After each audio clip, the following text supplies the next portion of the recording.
Welcome back to AGU's Global Business Environment podcast.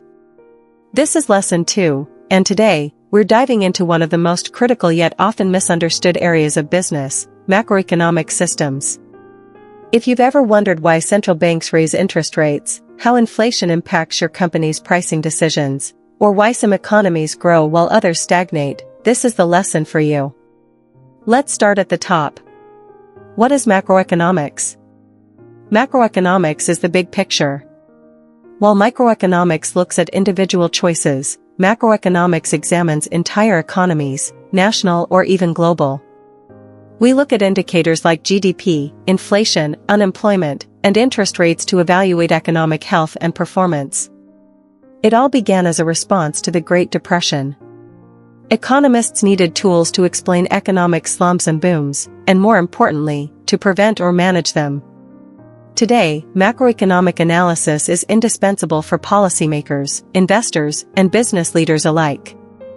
Core indicators you must know.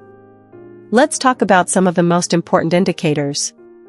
GDP, or Gross Domestic Product, is the total value of goods and services a country produces. It's like the nation's economic report card. Unemployment rate tells us how many people are actively seeking jobs but can't find one. High unemployment usually signals economic weakness. Inflation shows how fast prices are rising.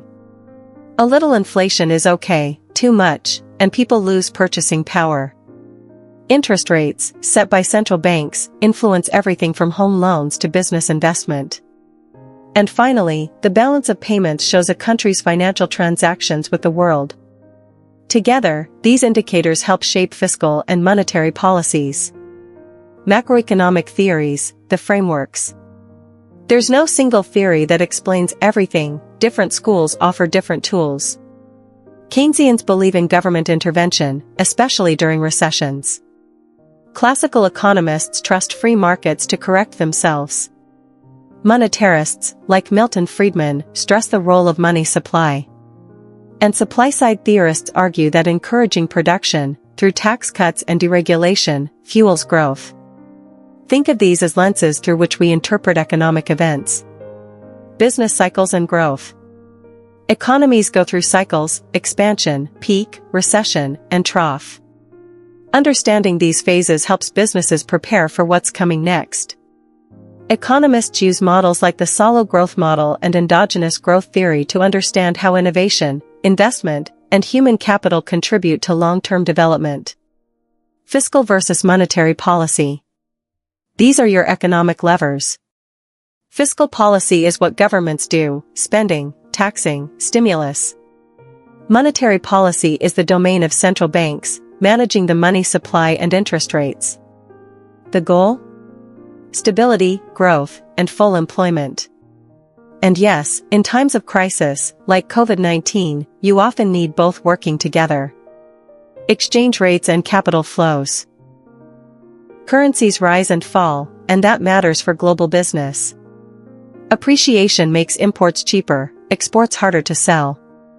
Depreciation has the opposite effect. And then there's FDI, foreign direct investment, and portfolio flows, which can boost economies or cause instability.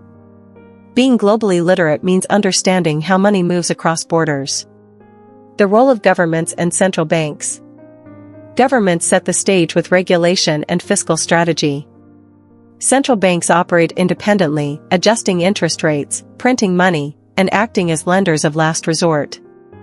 Think of them as the pilots navigating an economic aircraft through turbulence. Real-world case studies. Let's look at 3 examples. In 2008, the U.S. Federal Reserve launched massive monetary easing to combat the financial crisis.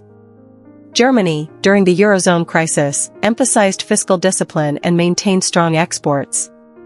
And Japan, stuck in economic stagnation, tried aggressive monetary stimulus through policies like Abenomics. Each nation took different paths, each with lessons to learn. Why it matters for you. As an MBA student, understanding macroeconomics isn't just academic, it's practical. You'll use it too. Decide where and when to invest. Anticipate risks in foreign markets. Develop pricing, sourcing, and HR strategies that respond to inflation, interest rates, and exchange rates. Macroeconomics helps you read the room at a global scale. Final thoughts. Macroeconomic systems are not just theories in a textbook. They're living systems that affect how your business operates every single day. When you understand the big picture, you make better decisions, lead more effectively, and see opportunities others miss. So keep learning. Keep questioning. And most of all, stay globally aware. This is AGU. This is the MBA that connects classrooms to the real world. Thanks for listening. See you in the next lesson.